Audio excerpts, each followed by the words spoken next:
This dance is for the woman I've secretly loved for the past 10 years, my husband announced at our wedding reception. He walked right past me and asked my sister to dance. All the guests applauded, but then I walked up to my father, who was sitting at the head table, and asked him a loud question that made my husband choke, and ended with my sister being taken away in an ambulance. But before that question echoed through the hall, there was a party, a real, loud, lavish, and extravagant party. The grandest our prosperous Midwestern industrial city had ever seen. The grand ballroom of the Golden Oak Country Club buzzed like an agitated beehive. Hundreds of guests, comprising the entire business and social elite of the city, were eating, drinking, and laughing. A string quartet played a soft, unobtrusive melody. Crystal chandeliers bathed everything in a warm golden light, and waiters glided silently between tables, pouring champagne and offering truffle crostini. Sloane Sterling sat at the head table in the bride's seat, wearing a flawless, custom-tailored designer white gown, feeling like a museum exhibit. She smiled, nodded, and accepted congratulations, but deep inside, a dull, inexplicable anxiety was growing. Her husband, Vance Thorne, who had officially become her spouse just 3 hours prior, looked spectacular, tall, charming, and dressed in a wildly expensive, bespoke tuxedo. He was the life of the party. He moved effortlessly from table to table, shaking hands with the men, kissing the cheeks of the women, and letting his contagious laugh ring across the room. He was the ideal son-in-law for her father, Magnus Sterling. Ambitious, intelligent, hailing from a good East Coast family, albeit one that had fallen on hard times, he was also the ideal husband for her. Sloane, the responsible and serious eldest daughter who had spent her entire life doing exactly what was expected of her, looked over at her father. Magnus Sterling, with his silver hair and authoritative presence, presided over the table like a king on his throne. He was satisfied. Everything was proceeding according to his master plan. His corporate empire, Sterling Provisions, built on canned soups and vegetables, was now fortified by this dynastic marriage. Every now and then, he shot Sloane an approving glance, and those glances made her uncomfortable. It felt as though she had just been successfully auctioned off. Next to her father sat her younger sister, Blair, vibrant, spoiled, and completely accustomed to being the center of attention. Today, she wore a skin-tight burgundy gown that accentuated every curve. Blair looked bored.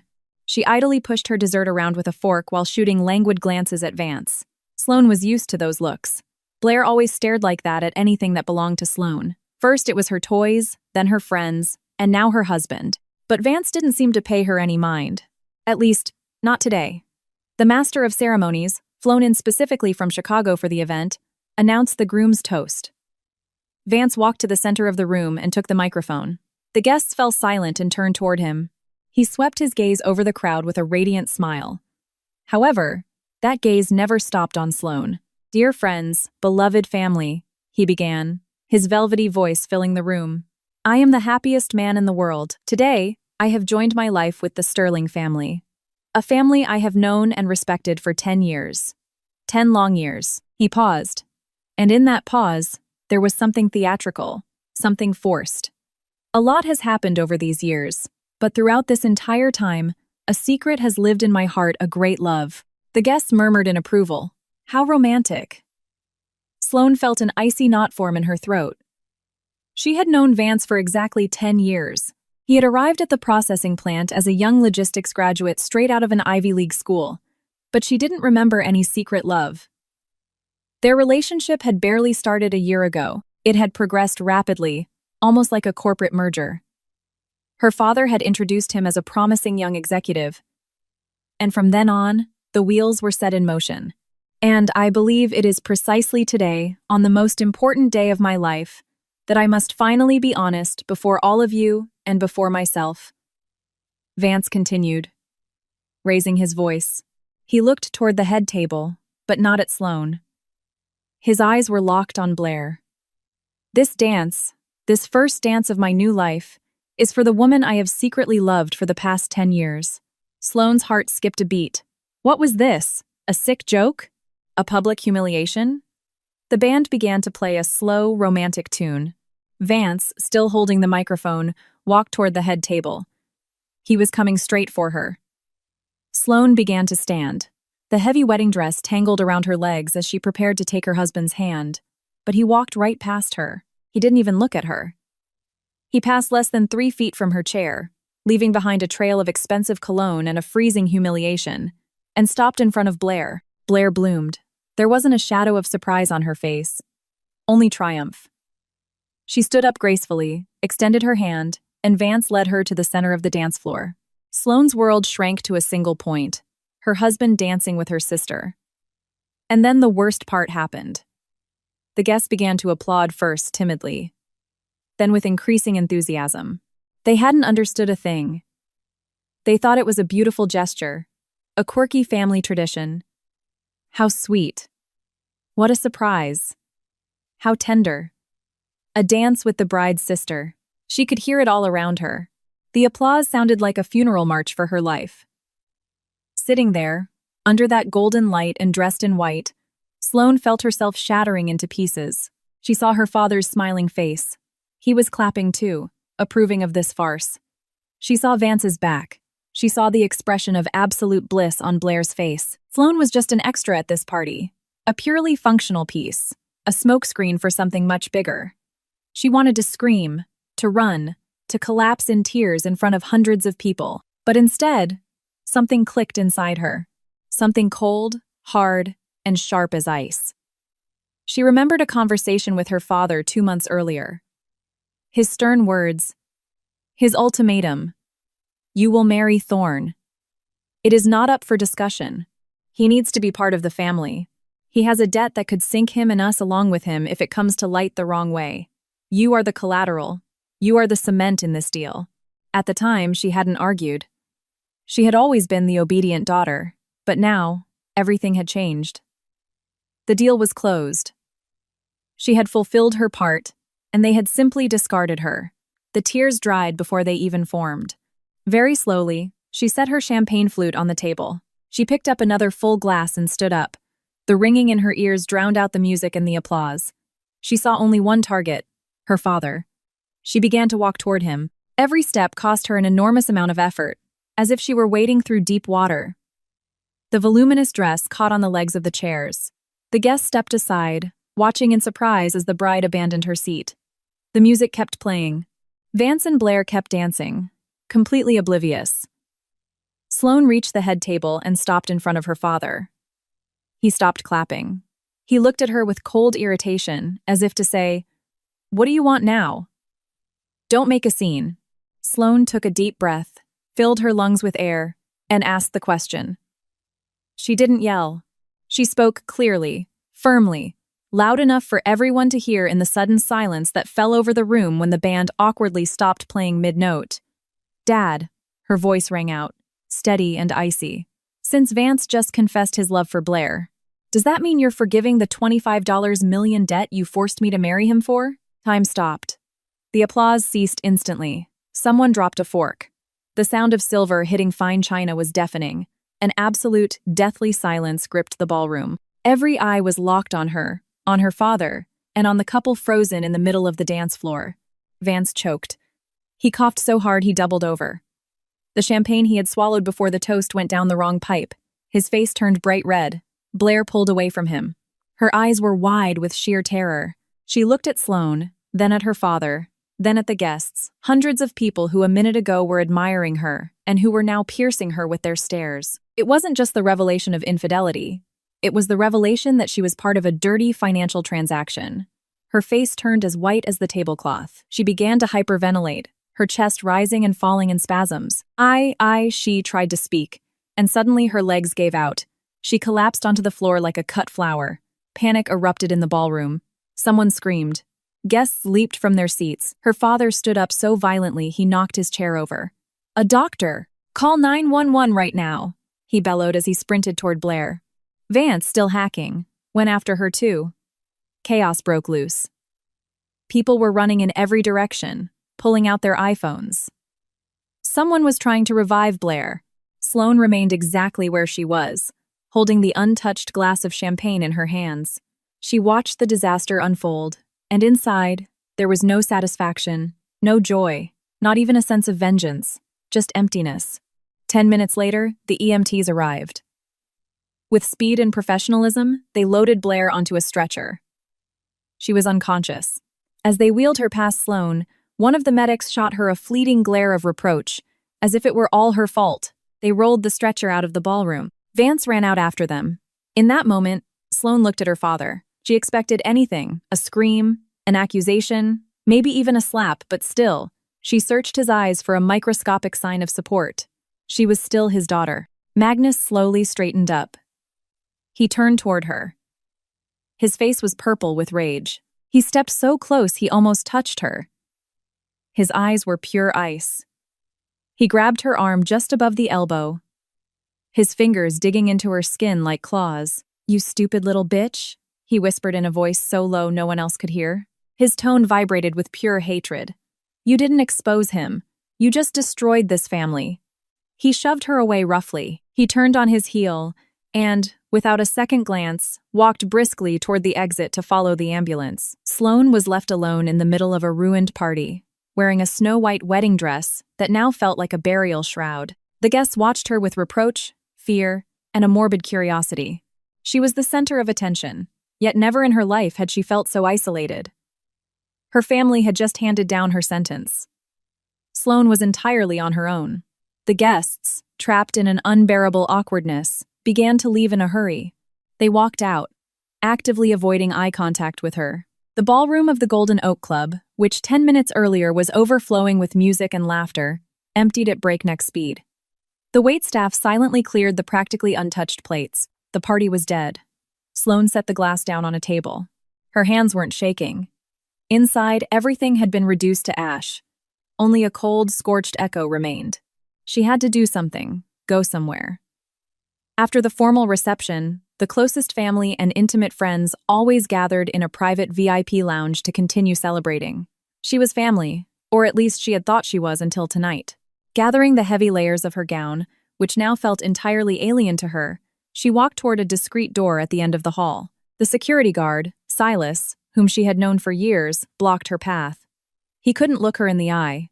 He kept his gaze fixed on a spot on the wallpaper. "Miss Sloane, you can't go in there." His words were soft, almost apologetic. "What do you mean I can't go in, Silas?" Sloane's voice was flat, drained of emotion. "My family is in there." Mr. Sterling gave the order. He finally looked up, and in his eyes was a mix of pity and fear. He said not to let you through. That was the first, direct, brutal blow. They had erased her. She was no longer part of the inner circle. Sloane nodded. She wasn't about to put her humiliation on display for this man. She turned and walked toward the main exit. The coat check attendant silently handed her a light trench coat. She draped it over her shoulders, partially covering the wedding dress. Outside, the cool night air hit her. She immediately hailed a cab. "Where to?" the driver asked, eyeing the groomless bride curiously in his rearview mirror. Sloane gave him the address of the luxury penthouse downtown that her father had gifted her and Vance as a wedding present, their love nest, their new home. The nighttime drive felt surreal.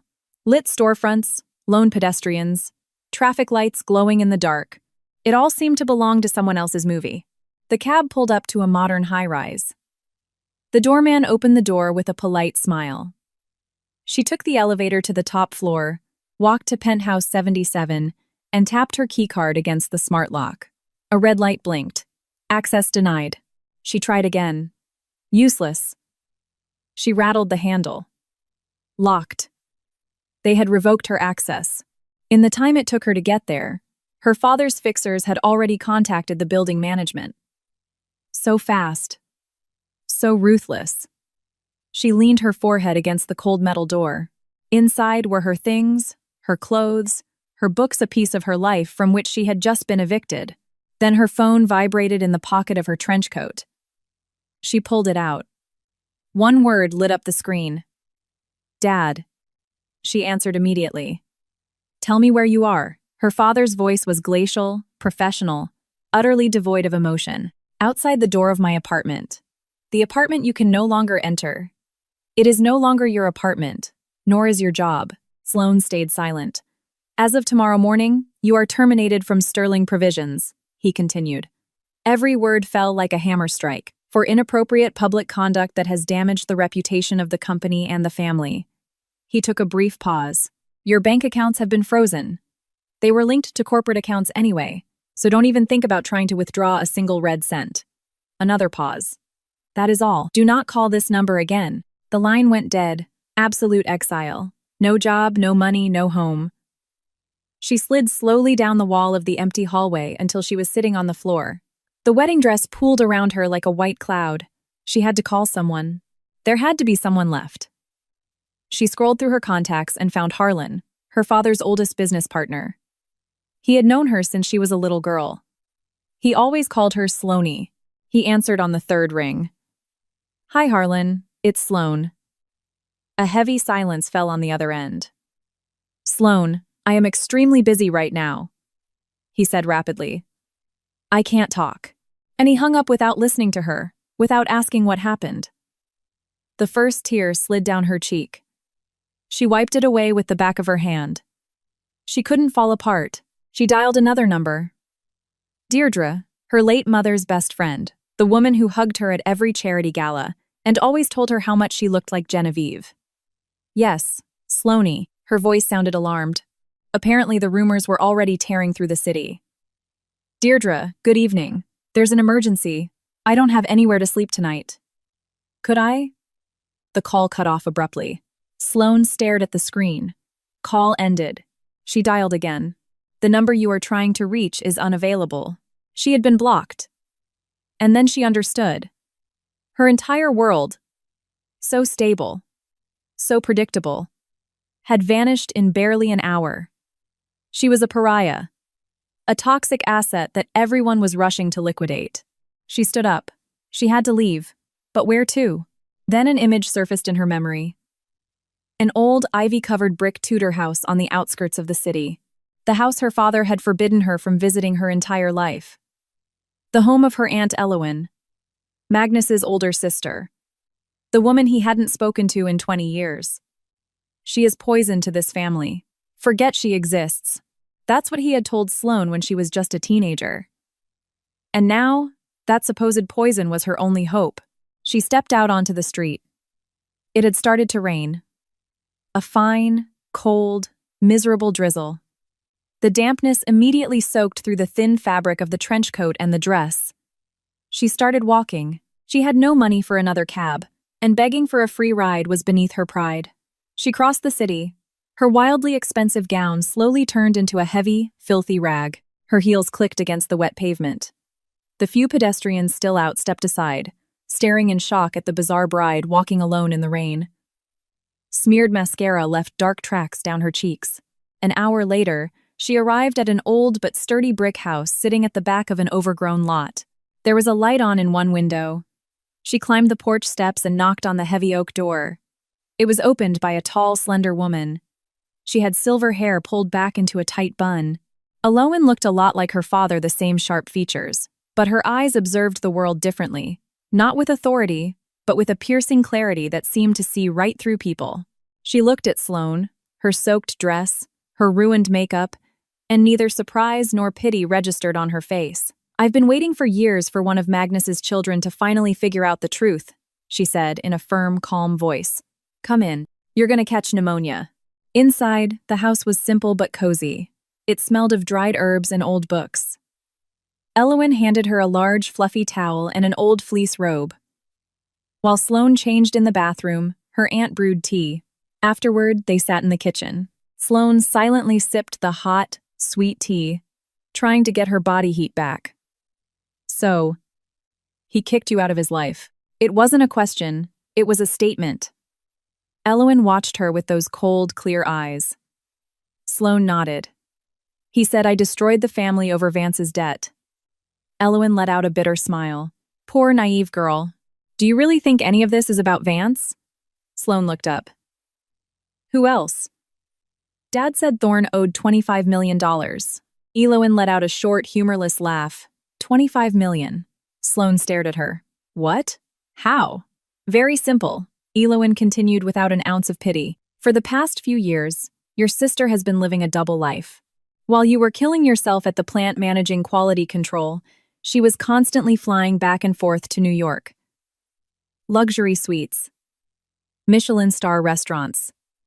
Fifth Avenue designer bags. She always wanted to live way beyond her means. And she got the money by turning to shady private lenders and some very dangerous figures in the criminal underworld. When the debt hit $25 million and those creditors started threatening to pay Magnus a personal visit, he panicked. It wasn't just about the money. A scandal tied to organized crime would have tanked the company's stock overnight. But Blair, his treasure, his favorite, couldn't be tied to a scandal like that. He would never let her name be dragged through the mud. Elowen leaned back in her chair. And then along came Vance Thorne. Ambitious, handsome, from an old money family that had lost its entire fortune. The perfect patsy. Magnus offered him a deal. Magnus pays off Blair's debt, and Vance gets married. But not to Blair. No, Blair had to remain spotless, untouchable. He had to marry you. The reliable, obedient Sloane, who never asks too many questions. That way, he tied Vance to the family, put him in his debt, and you. You were the bargaining chip, the collateral. The world flipped upside down again. The betrayal was much deeper, much more sickening than Sloane had ever imagined. She wasn't simply a humiliated bride. She had been a pawn used to cover up her sister's messes and save her reputation. Sloane lowered her head. She didn't even have the energy to be angry. She only felt a dull, constant ache, eating her alive from the inside out. "What do I do now?"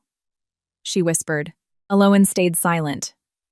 She watched her intently for a few seconds. Then she stood up, walked over to an antique sideboard, and took something out of a drawer. She returned to the table and set it in front of Sloane. It was an old brass key, worn by time, tied to a simple string.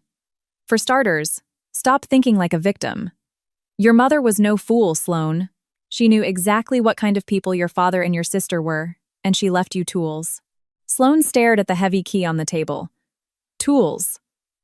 The word echoed in her mind. She picked up the key. The cold metal seemed to transfer some of its hardness into her. What is this open?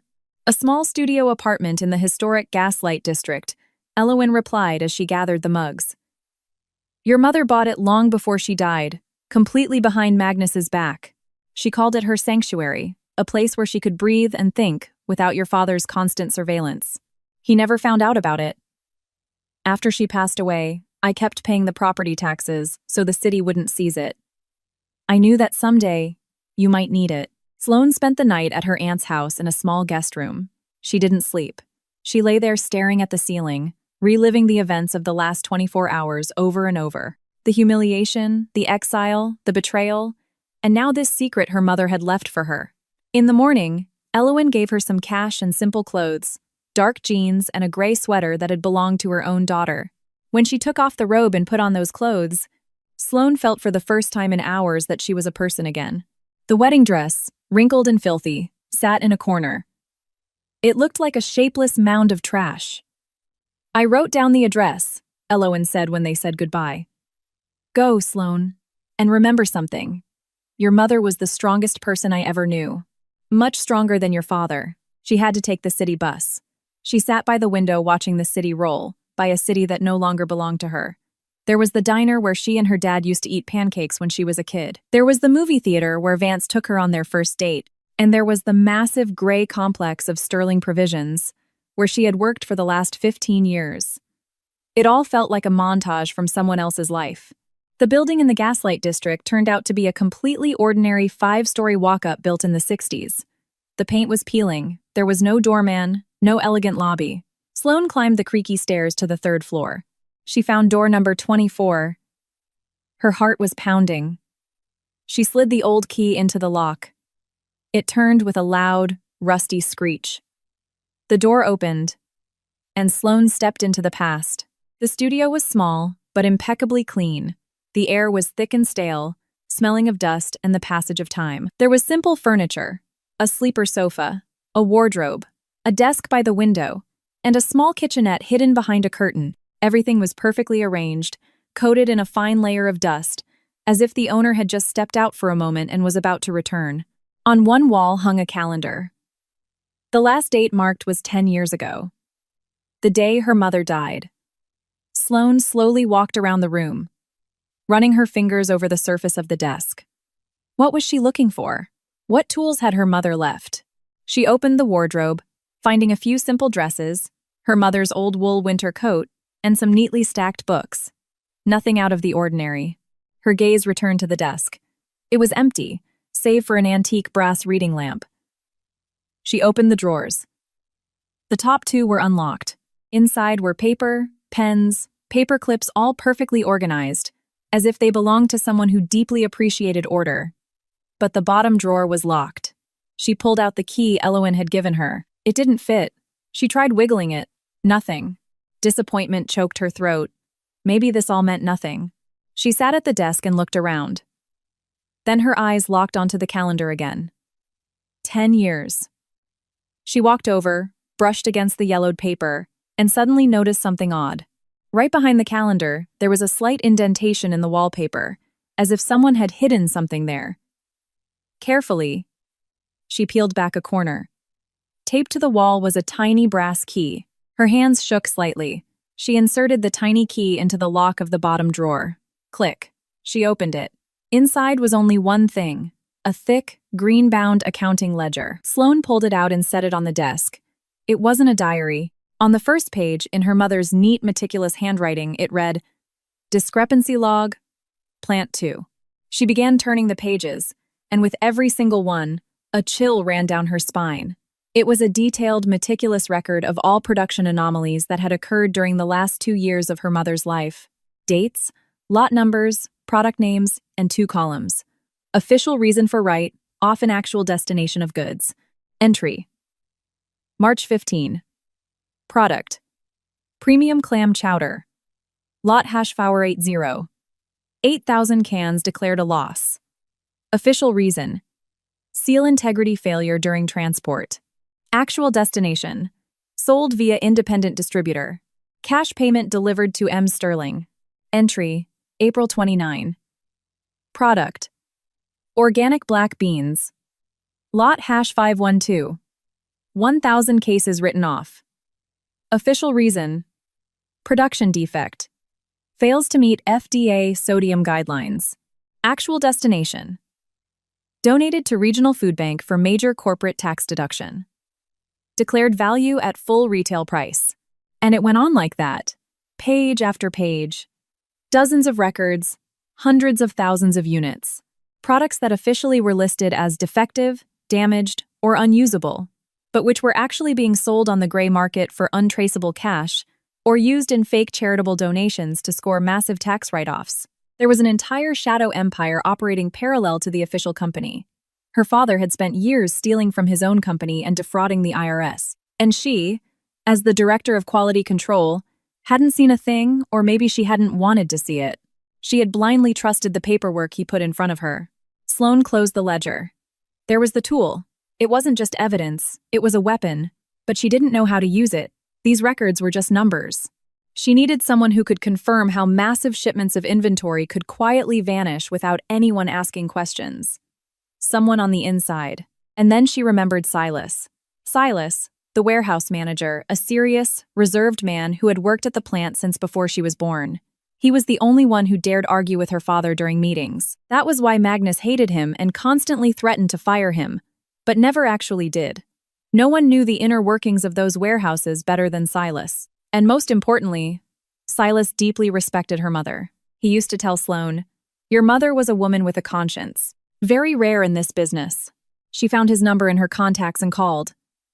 Silas didn't answer right away. When he finally picked up, his voice sounded tired and cautious.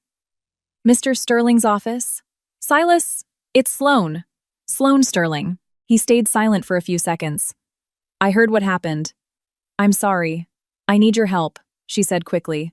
"It's very important, and it has to do with my mother." The mention of her mother worked. "What is it?" "I can't talk over the phone. I need to see you in person. Somewhere no one will see us." Silas thought for a moment. "All right." 1 hour at the Greyhound Terminal downtown, near Platform 7. The station was packed, noisy, and chaotic. The perfect place to blend into the crowd. Sloane arrived early. She sat on a plastic bench, tightly gripping the tote bag that held the ledger. She felt a mix of terror and hope. Silas was her only shot. He arrived exactly on time, but he wasn't the Silas she knew. He looked terrified. His eyes darted nervously from side to side. He walked up to her but didn't sit down. "Make it quick," he snapped, avoiding her eyes. "Silas, I found some of my mother's records." She started to open the bag. "They prove my father has spent years moving illegal inventory and committing tax fraud through the warehouses. Look at this."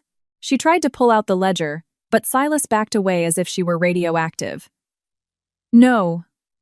Don't," he stammered, holding up both hands. "I can't." "What do you mean you can't?" Sloane couldn't believe what she was hearing. "This is our chance to make things right, to get justice for my mother's memory." Finally, Silas looked her in the eye, and in his gaze was a desperate plea. "I can't, Sloane. Mr. Sterling just promoted me." Sloane froze. "What?" "I'm the new director of quality control." Every word seemed to cost him immense physical effort.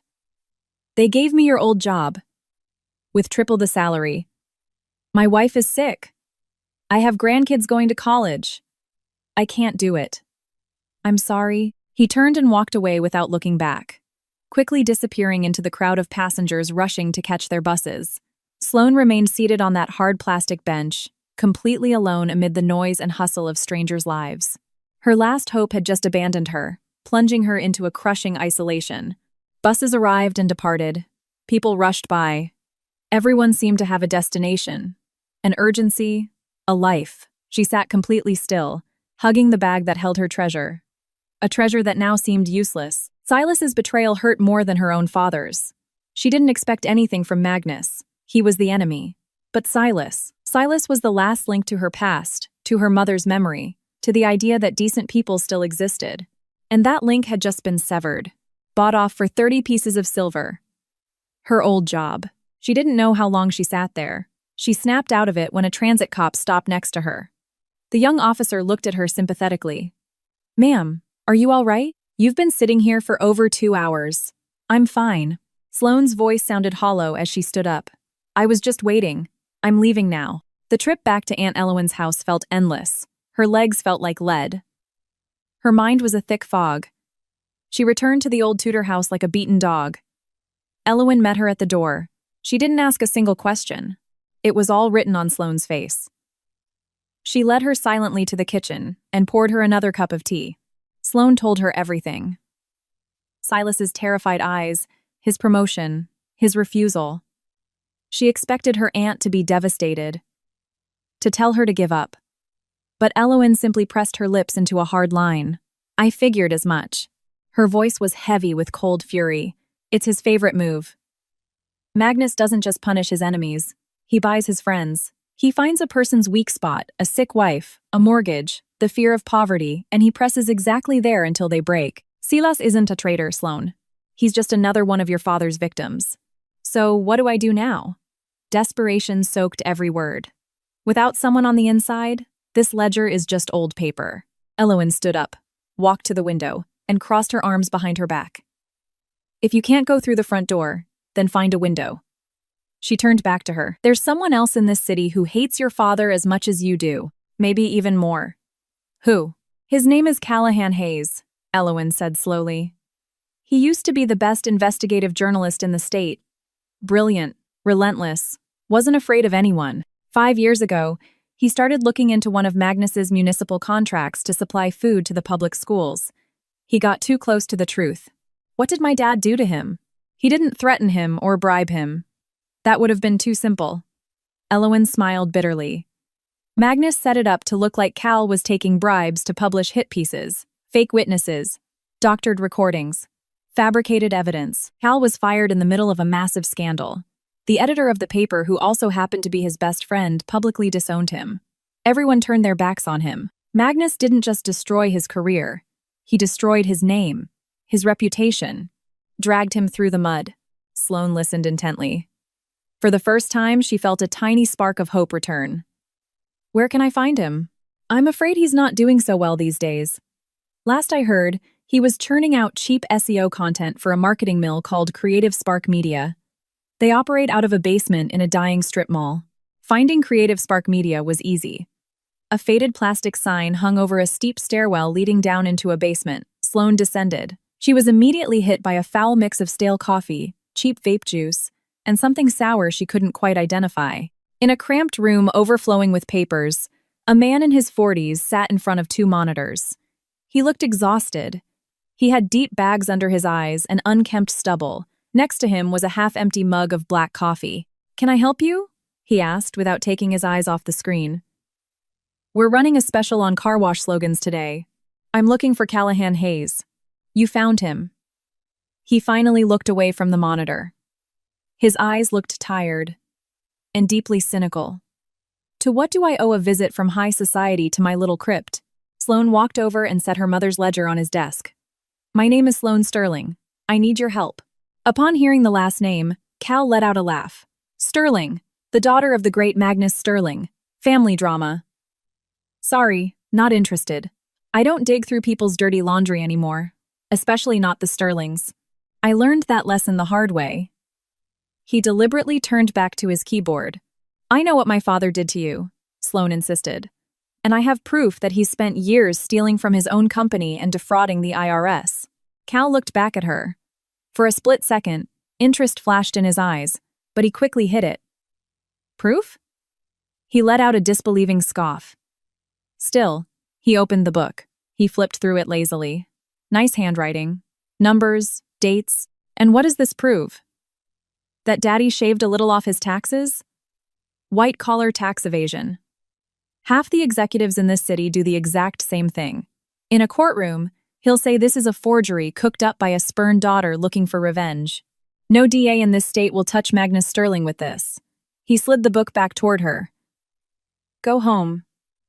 Don't waste my time or yours." Sloane felt the floor drop out from under her. He was going to reject her, too. Desperation gave her strength. "No. You're not seeing it." She grabbed the ledger and started flipping pages frantically. "There's a pattern. Look at the dates." She pointed to several consecutive entries. "Here, October 28th, the last Friday of the month. Here, November 25th, last Friday. December 30th, last Friday." Every single month, massive losses were recorded on the exact same day. That's not a coincidence. Cal froze. He took the book back, but this time with an entirely different intensity. He stared at the dates Sloane had pointed out, and the mask of cynicism began to crack. He flipped a few more pages, his eyes darting rapidly from line to line. "Last Friday of the month," he muttered, and in his dull eyes, a spark ignited. The same journalistic spark that Magnus Sterling had tried to extinguish 5 years ago. He stood up abruptly, his chair scraping against the concrete floor. "Wait here." He walked over to a massive metal filing cabinet in the corner. He dug through his keychain, found a small key, and unlocked the cabinet with a loud screech. It was stuffed to the brim with dusty folders and newspaper clippings. It was his personal archive, all that was left of his old life. He pulled out several thick folders labeled Metro Chronicle Archives and threw them onto the desk. A cloud of dust rose into the air. He started working rapidly, focused like a surgeon. He opened the ledger to the first date Sloane had pointed out and started cross-referencing yellowed newspapers. "Let's see. October 10 years ago, last Friday of the month. Here it is." He unfolded a page and showed it to her. On the front page was a photo of Magnus Sterling smiling as he shook hands with the director of the city's largest orphanage. Below it was a massive headline: "Sterling Provisions Generous Donation. Orphanage receives massive shipment of premium soups and vegetables." Sloane stopped breathing. She looked at the ledger. The date matched, the products matched, but in the log, they were listed as defective. "Seal integrity failure. Let's check the next date," Cal said, his excitement building. He no longer looked like a washed-up SEO writer. He looked like a bloodhound that had just caught a scent. "November. And here we go again. Sterling Provisions helps our heroes. Magnus Sterling delivers food to the local Veterans Association." He flipped another page. "December. A Christmas miracle. City Shelter thanks the Sterling family for their generosity." Over and over again. The same products, the same dates, the same goods logged as damaged, expired, or failing health standards. Cal slowly leaned back in his chair and looked at Sloane. He was pale. "My God, he whispered. These goods weren't just written off. They were PR ops. For years, he bought good public standing while taking massive tax deductions. But he was donating spoiled and defective goods. He fed orphans and homeless veterans, food that should have gone to a landfill. This isn't just tax fraud. This is monstrous. He leaned forward, and for the first time, Sloan heard pure determination in his voice. I'm going to help you. We're going to take him down. He picked up his phone to call an old contact at a major paper, the only journalist who hadn't completely turned his back on him. But before he could dial, a notification lit up the screen. Breaking news. Local society and business portal. Cal went quiet. He slowly turned the phone toward her. On the screen was a glossy, highly produced photograph. Vance and Blair were hugging, the Sterling Provisions logo visible behind them. They both radiated happiness. Below the image was a massive, bold headline. Love triumphs. Sterling Provisions announces Vance Thorne as new CEO after annulment requested by vindictive bride. Cal tapped the link. The article opened, taking up the whole screen. It wasn't news. It was a public execution in broad daylight. Sloan read it. The words blurred before her eyes, then refocused with a cruel, venomous clarity. The text was masterfully written, professionally spun to generate sympathy for everyone except her. A tragic love story that was nearly destroyed by a moment of weakness and a woman's jealousy, the article proclaimed. According to sources close to the family, the decision to end the marriage between Vance Thorne and Sloan Sterling was made suddenly during the reception. The sources claimed that Vance, unable to keep living a lie, made the brave decision to confess his true feelings during the traditional first dance. Sloan, unable to accept the bitter reality that her new husband's heart belonged to another woman, staged a humiliating scene during the reception, attempting to discredit not only her ex-partner but her own family. Cal began reading some excerpts out loud. His tone was totally neutral, which somehow made every word hurt more. In an exclusive interview, a heartbroken but resilient Blair Sterling, currently recovering from stress-induced collapse, and her devoted partner Vance Thorne shared their story. We have loved each other for 10 years, but duty to the family and respect for my older sister kept us apart, Thorne stated. When Sloan discovered the truth, we agreed to an amicable separation. I don't know what came over her. I suppose the pain was too much for her. The story about a massive debt is a complete fabrication. The delusions of a jealous, rejected woman. There was more. Much more.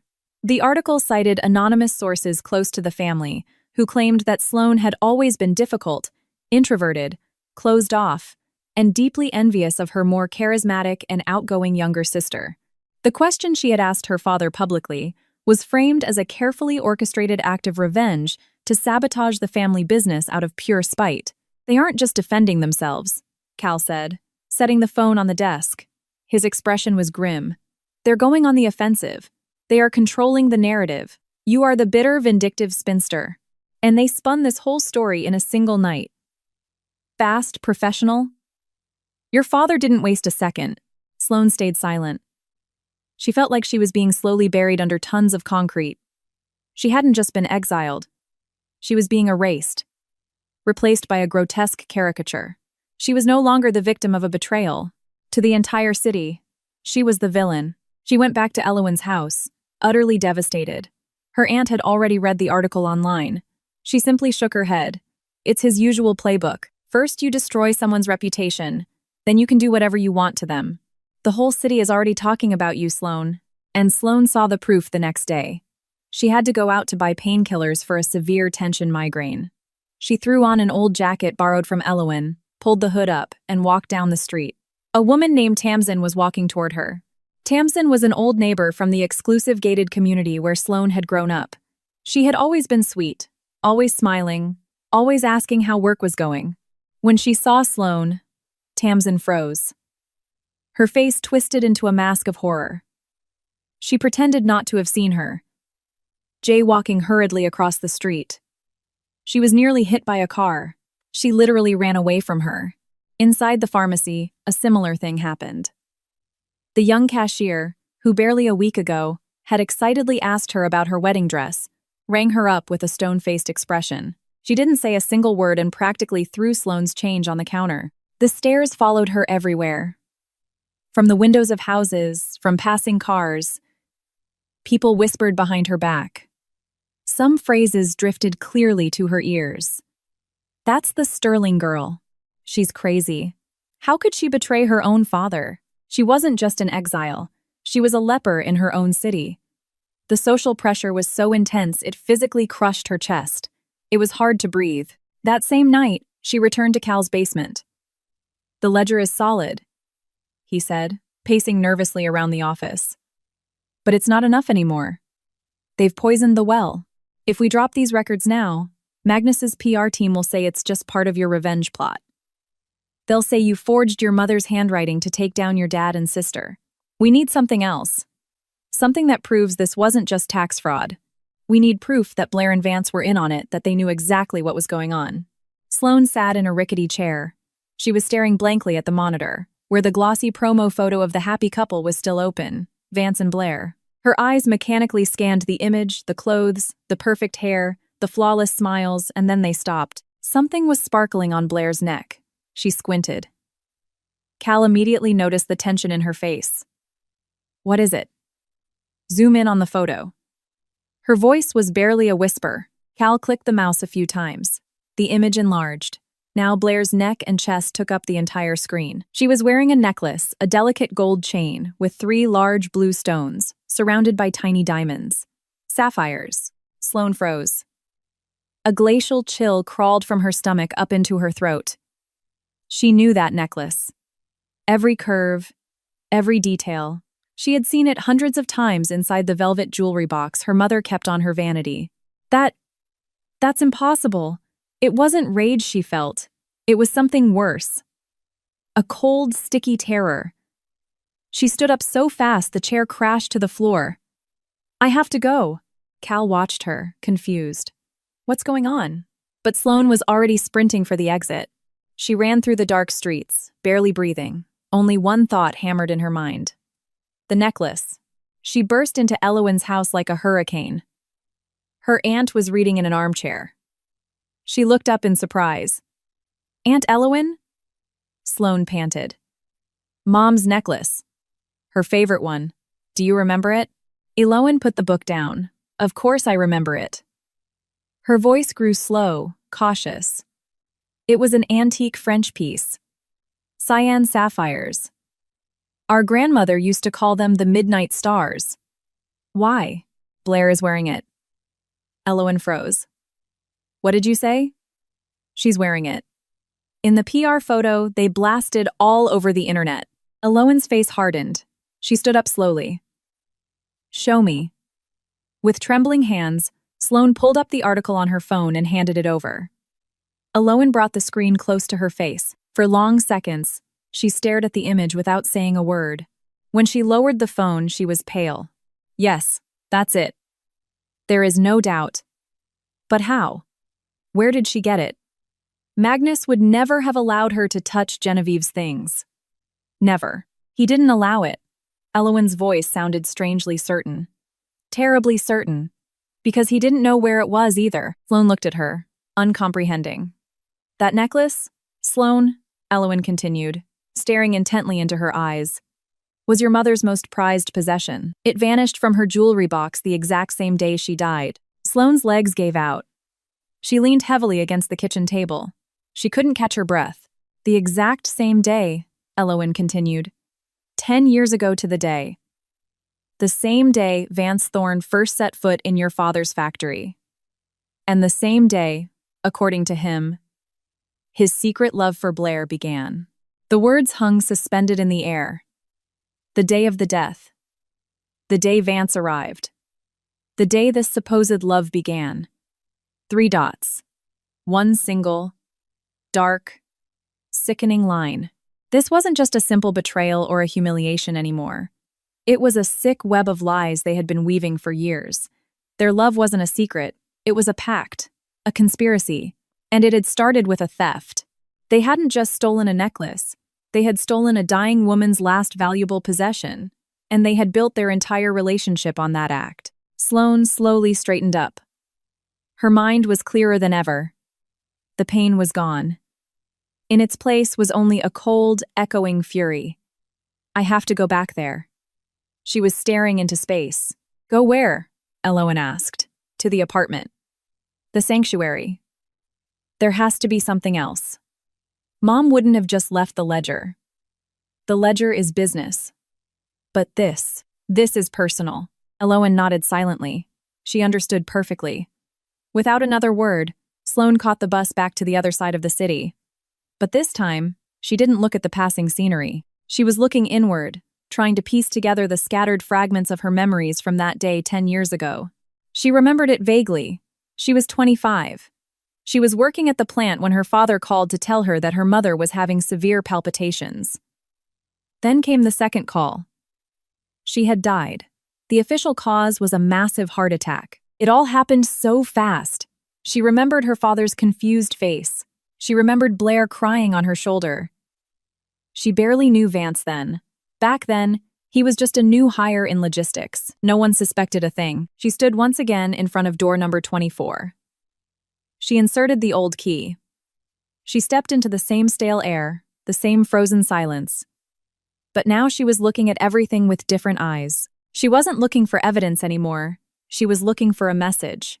She began to methodically search every corner of the small studio. She checked all the books. She flipped page by page, looking for notes or underlined sentences. Nothing. She checked the pockets of all her mother's dresses. Empty. She ended up sitting on the sofa. Desperation was creeping back in. Maybe she was wrong. Maybe there was nothing else. Then, her gaze landed on her mother's old wool winter coat. It was hanging by the door. Simple, gray. Nothing special. Her mother had worn it constantly during the last few months of her life. Sloane walked over, running her hand over the rough wool. She put her hands in the empty pockets. She was about to walk away when something caught her attention. She felt the fabric again. Near the chest area, on the left side, the material felt slightly thicker. She pressed it with her fingers. Beneath the silk lining, she felt something hard and rectangular, something hidden inside the coat. Her heart raced.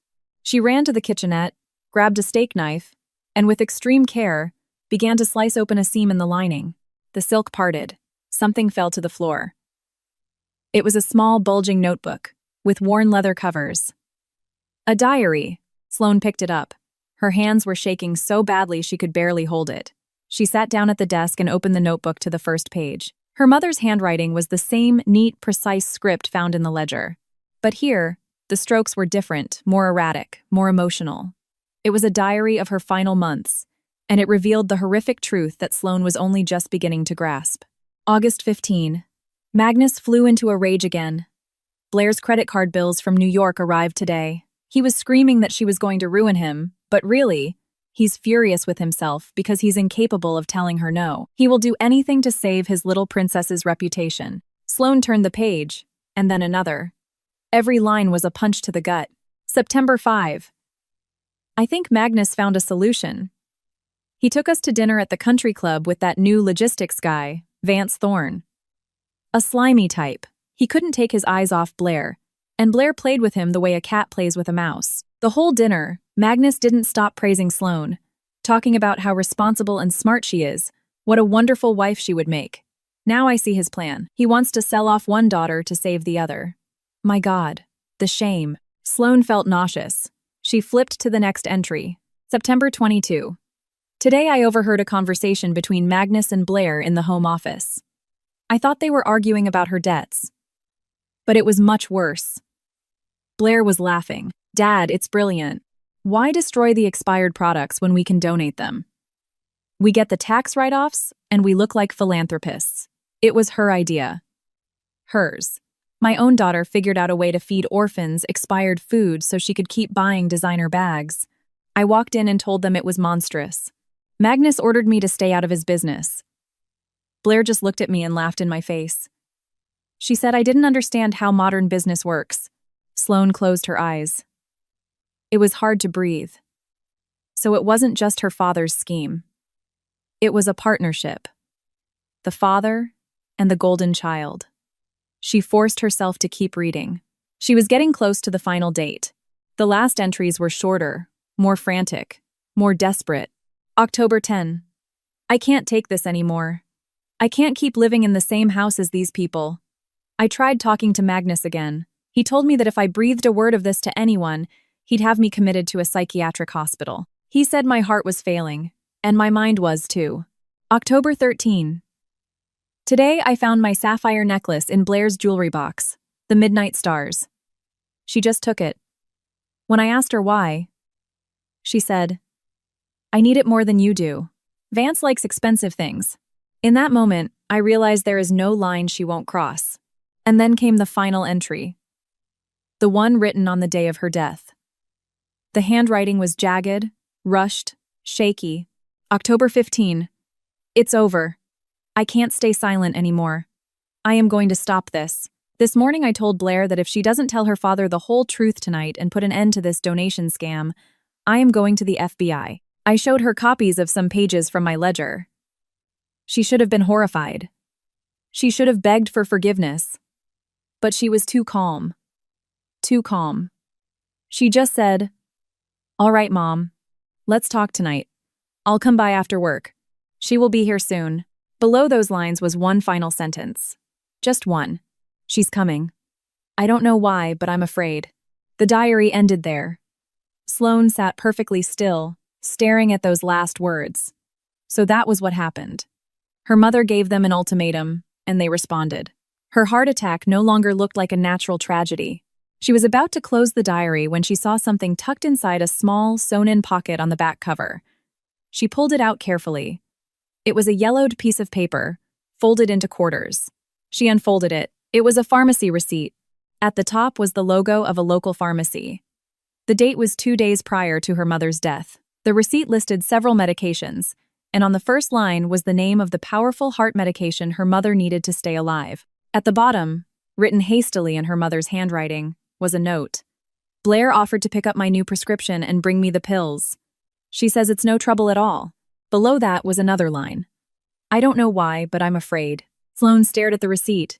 It was just a small scrap of yellowed paper, but in her hands, it weighed as much as a tombstone. Everything clicked. Her mother's threat to go to the authorities, Blair's strange calmness, her sudden desire to help, her insistence on picking up the medication a life depended on. Her mother's heart attack no longer seemed like an accident. At best, it was criminal negligence. Blair could have simply stopped giving her the medication. At worst, she swapped it. She replaced it. She gave her something else, or she handed her placebos. A cold, calculated murder committed by her own daughter. The rage Sloane had felt up until this point was nothing compared to what she felt now. This was different. A freezing, absolute clarity. She realized she was up against monsters, and she had to stop them. Not for revenge, but for justice. For her mother. For the woman whose terrified final words she now held in her hands. She carefully tucked the receipt back inside the diary. Then she placed the diary in the bag next to the ledger. She walked out of the apartment, locked the door, and knew exactly what she had to do. She arrived at Cal's basement late that night. He was still sitting in front of his monitors, surrounded by a cloud of vape smoke. When he saw her walk in, he jumped up. "Sloane, where the hell have you been? I was losing my mind." She set the diary on the desk. "I found something else." Cal opened it and started reading. Sloane sat across from him, watching him. She saw the cynical smirk vanish from his face. She saw the muscles in his jaw clench. She saw his eyes darken. When he reached the last page and read the note on the pharmacy receipt, he dropped the diary as if it had burned him. He sat in silence for a long time, staring at a blank wall. Finally, he spoke. His voice was raspy. This changes everything. It's not just fraud and defamation anymore," Sloane said. "It's murder." Cal nodded slowly. "Yeah, it's murder." He stood up and started pacing. "We need to go to the cops right now." "The DA. Useless," Sloane replied calmly. Cal stopped. "Who are we going to report it to?" "The chief of police plays golf with my dad every Sunday. The district attorney owes his election to a PAC funded by Magnus. We won't even make it past the front desk. And if we do, this diary will mysteriously disappear from evidence, and we'll end up facing a massive defamation lawsuit for trying to smear the reputation of a respected civic leader." Cal froze again. He knew she was right.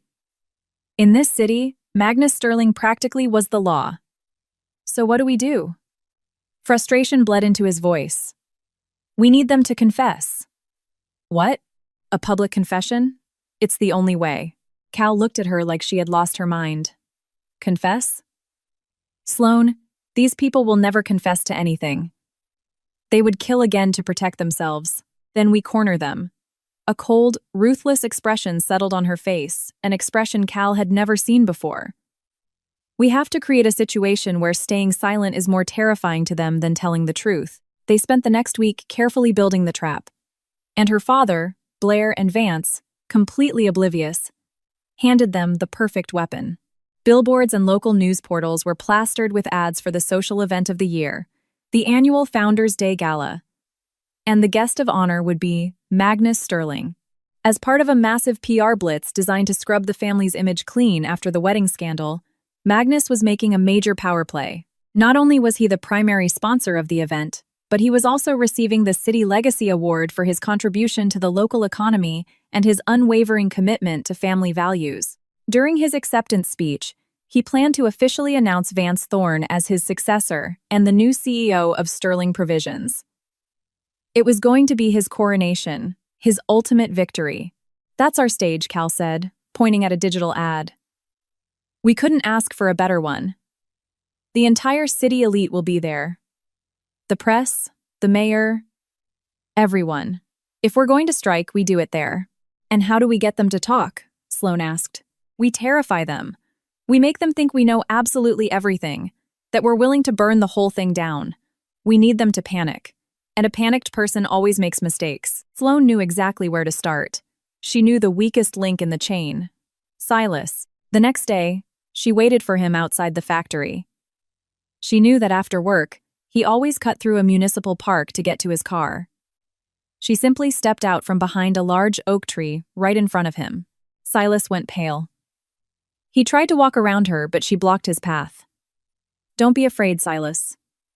Her voice was soft. I'm not mad at you. Silas frowned. He didn't understand what was happening. I completely understand you. You have a family, obligations. If I were you, maybe I would have done the same thing. I'm not here to accuse you. I came to tell you that everything is going to be all right. Silas stood frozen, confused. I found an old diary of my mother's. Sloan let her voice tremble slightly. She wasn't acting. I read it. And now I understand a lot of things. I understand exactly why certain things happened during her final days. That diary has so many details. It explains everything. It's all completely clear now. She didn't say what she had discovered. She didn't mention any proof. She just cast the bait. I just wanted you to know that I don't blame you. Goodbye, Silas. She turned and walked away, leaving him alone on the paved path, paralyzed by confusion and fear. She had no doubt what he would do next. Men who live in fear always run to their masters, and she was right. Thanks to an old favor at a telecom company, Cal got access to Silas's phone logs. Less than an hour after speaking with Sloan, Silas made a single phone call. To Magnus Sterling. The conversation lasted less than a minute. The trap was set. They only had to wait. And they didn't have to wait long. That same night, while Sloan was sitting in Elowin's kitchen, someone pounded on the door. Loud, insistent knocks. Elowin went to answer it. Sloan heard her aunt sharply draw a breath, and then she heard Vance's voice. What the hell are you doing here, Thorne? Elowin snapped. I need to talk to Sloan. His voice was a mix of arrogance and panic. I know she's here. He pushed past the older woman and stepped into the house. He stopped when he saw her sitting in the kitchen. His face was a blend of fear, rage, and faux confidence. He was wearing an expensive Italian suit. He smelled of success and cold sweat. Sloan, we need to talk. He tried to adopt an authoritative, professional tone. In private. Speak here. Aunt Elowin is my family. Vance hesitated for a moment, but quickly regained his composure.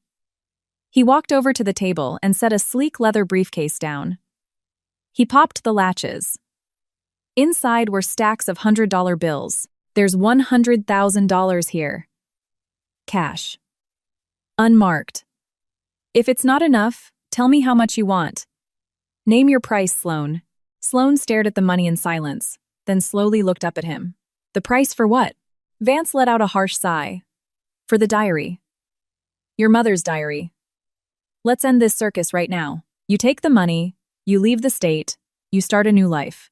And the rest of us forget this ever happened. We can all walk away clean. Sloane stood up slowly.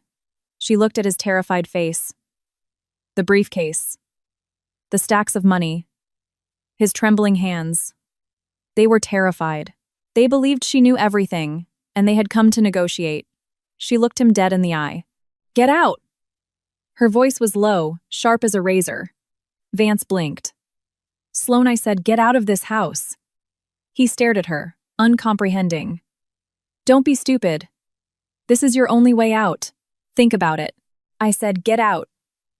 And tell Magnus and Blair. She took a deliberate pause. That I'll see them at the gala. Vance's face fell. He understood instantly that negotiations were over. He slammed the briefcase shut, grabbed it by the handle, and shot Sloane a look loaded with venomous hatred. Then, he practically ran out of the house. Sloane stood still in the middle of the kitchen.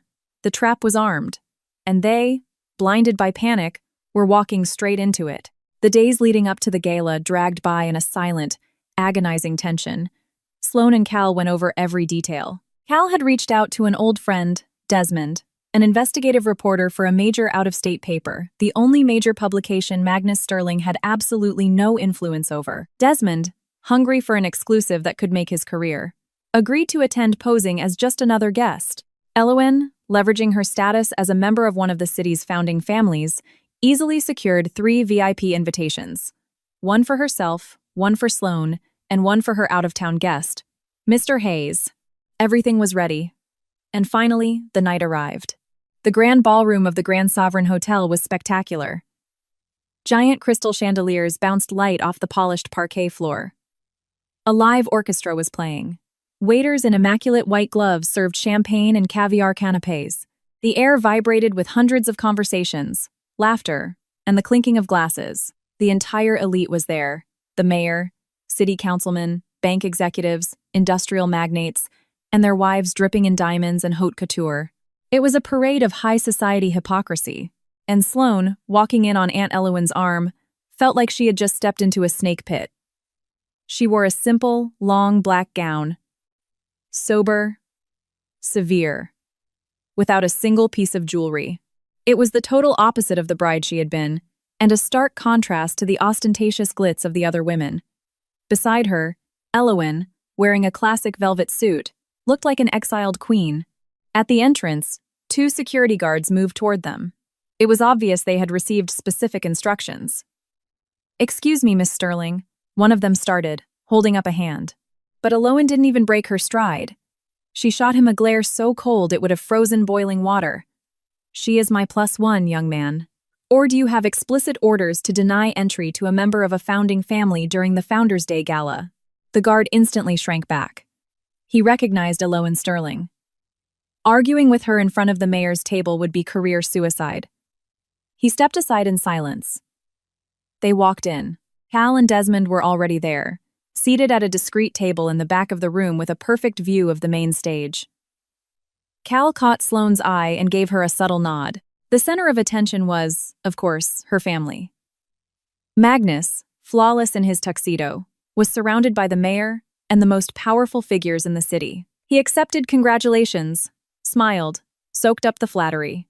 He was in his element, a man who felt he owned the world. Authoritative, untouchable.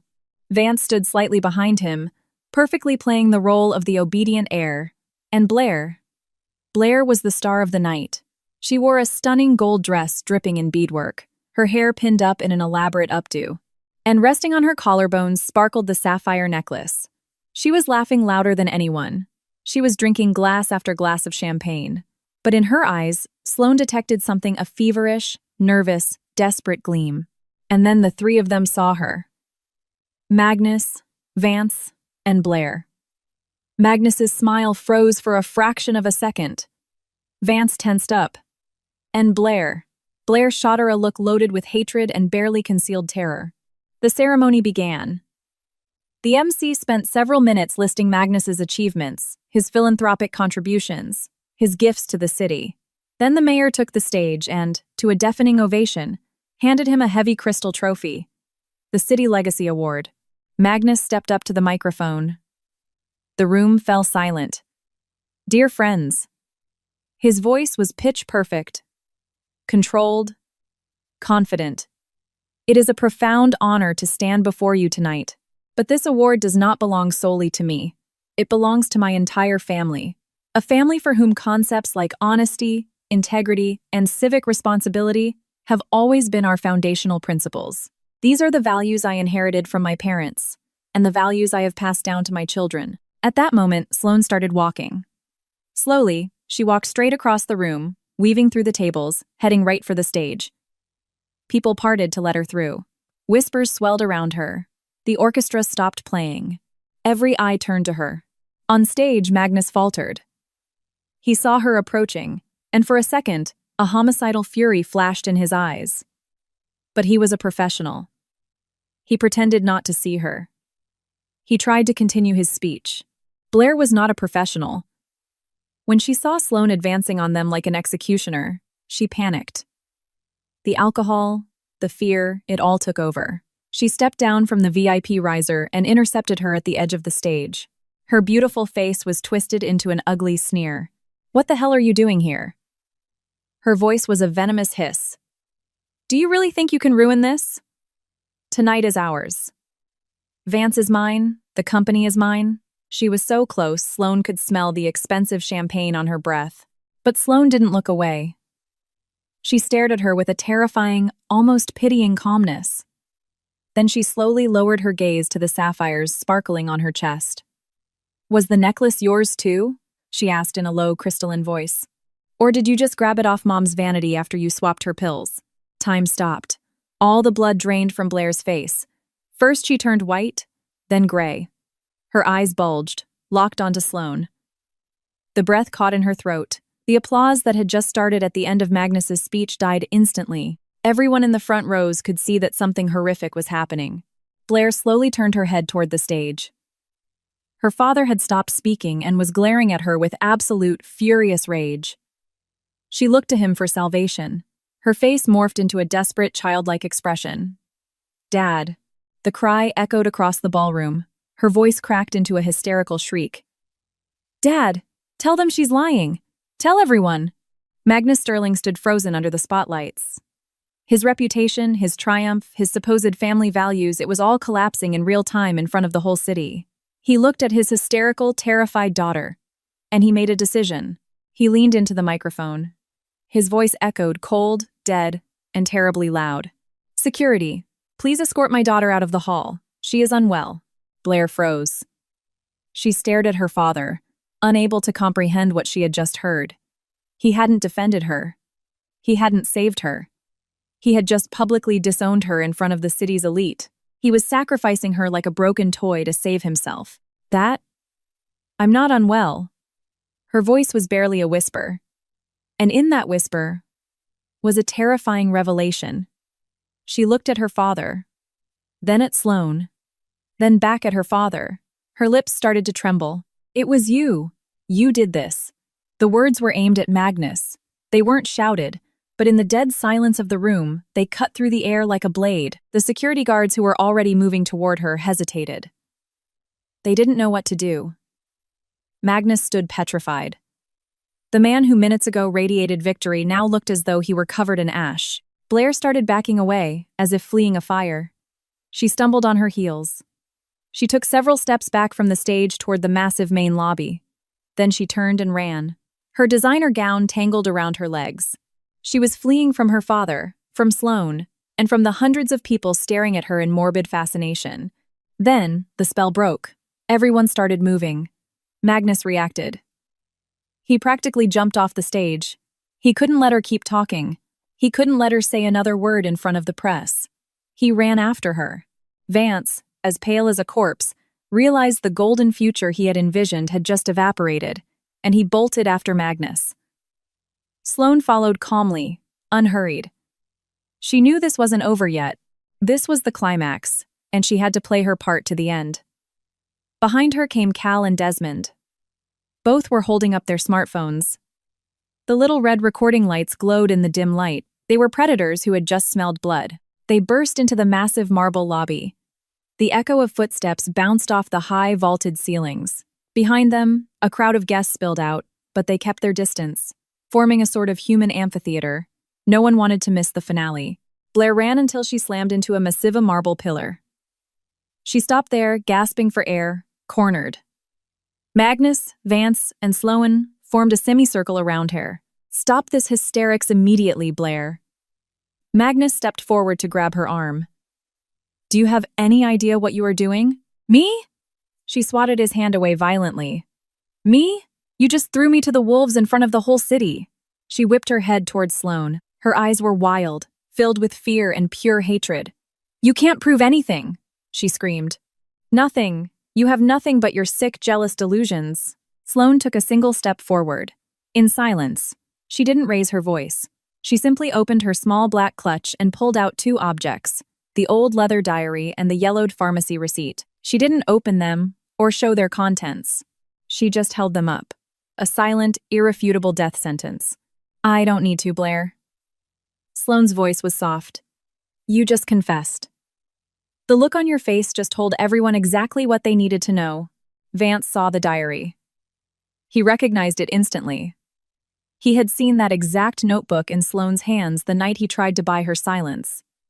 And he understood immediately that it was all over. His ambition, his CEO title, his future, it was all about to burn along with that little leather book. And then his most cowardly instinct kicked in: survival. He physically backed away, distancing himself from Magnus and Blair. He held up both hands as if surrendering to an invisible SWAT team. "I had nothing to do with this." The words spilled out of his mouth in a rush. He was looking at Sloan, but also at the crowd watching behind her. "I didn't know anything. I was just helping cover the financial debt. Mr. Sterling told me the company was having temporary liquidity issues. The thing about your mom, the medication, this is the first I'm hearing of it. I was manipulated too." The betrayal was immediate, total, and pathetic. He had thrown Magnus and Blair under the bus to try and save his own skin. Magnus shot him a look of absolute disgust, but he didn't have time for Vance anymore. All his attention was locked onto the diary Sloan held in her hands. That book was a live grenade, and it was about to obliterate his life, his empire, and the legacy built on decades of lies. In that instant, his rational mind shut down. Only animal instinct remained. Destroy the threat. And he made a fatal mistake. He lunged forward. Not at Sloan, but at the diary. He reached out desperately, trying to snatch it from her hands. But Blair stepped in the way. And in that decisive split second, something unexpected happened.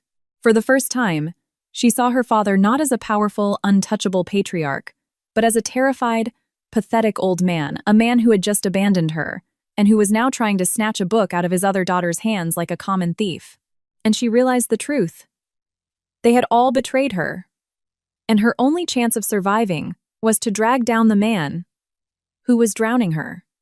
She shoved her father violently in the chest. Magnus, caught off guard, lost his balance and stumbled back against a massive marble pillar. Blair turned toward the crowd. Her face was soaked in tears, her makeup completely ruined. She looked like an unhinged actress delivering the final monologue of a tragedy. It was him! Her scream echoed through the entire lobby. She pointed a trembling finger at her father. "He told me to do it. He planned it all. He said Mom was weak, that her heart was already failing. He said she was a liability to the business." She was hyperventilating, but she kept talking. The words tore out of her throat. 10 years of silence exploding all at once. "He said I was the future of this family, and she was an anchor dragging us down." She gasped for air, pushing the words out. "The pills! He said we just had to help her move on, that she would stop suffering. He said no one would ever find out." Her voice broke. "He made me. I didn't want to do it. He made me." It was a total, absolute, unconditional confession. The fraud, the conspiracy, the murder, all of it echoing beneath the crystal chandeliers in front of the city's elite, recorded in perfect high definition by 2 smartphones. Right at that moment, the massive glass doors of the lobby swung open. Uniformed local police officers flooded in, and behind them came several federal agents in dark windbreakers. Cal, realizing the decisive moment had arrived, had already called his contacts and sent the digitized copies of the ledger to the local FBI field office. Chaos erupted. Desmond finally pulled out his professional DSLR camera. Flashes began to strobe across the lobby, freezing the horrified faces in harsh white light. The officers pushed through the paralyzed crowd of businessmen and politicians, walking straight toward Magnus. Magnus Sterling, you are under arrest for conspiracy to commit murder. The detective's voice was cold and unrelenting. Another officer approached Blair. Blair Sterling, you are under arrest for the murder of Genevieve Sterling. A federal agent flashed his badge at Vance. Vance Thorne. You are in federal custody for aggravated corporate fraud and tax evasion. Magnus didn't say a single word. He stared into space. His face was a dead mask. He had lost. Blair wept hysterically. She screamed that she was innocent, thrashing as the officers grabbed her arms. Vance didn't stop talking. He begged, he pleaded, he promised to cooperate, he promised to testify against everyone. The metallic click of handcuffs echoed off the marble. The three of them were escorted through the stunned crowd. They walked down the aisle that formed between the guests and disappeared through the main doors. The night that was supposed to crown him had turned into a public execution. The Sterling legacy was reduced to ashes in a single night. Forever. Sloane stood motionless in the center of the lobby, clutching the diary and the ledger tightly against her chest. Elowen stepped up behind her and rested a gentle hand on her shoulder. It's over, sweetheart. Sloane looked up. There was no joy in her eyes, no satisfaction, no triumph, only a deep, ancient, aching exhaustion. No. Her voice was barely a whisper. It's just beginning. 6 months later, the morning was crisp and bright. It smelled of fresh rain and wet paint. Sloane stood on a metal catwalk, watching the activity on the floor of the food processing plant that had belonged to the Sterlings for decades. After a federal trial that dominated national headlines, the company had been on the verge of bankruptcy. Magnus and Blair received lengthy federal and state prison sentences for conspiracy and murder. Vance, after turning state's witness, took a plea deal for corporate fraud and tax evasion. He received a suspended sentence and vanished from the state. His career was permanently destroyed. The bankruptcy courts, looking for the only shareholder totally free of corruption, appointed Sloane as the receiver and interim CEO. The task was monumental, rebuilding a company devastated by scandal, but she was doing it. By her side stood Elowen.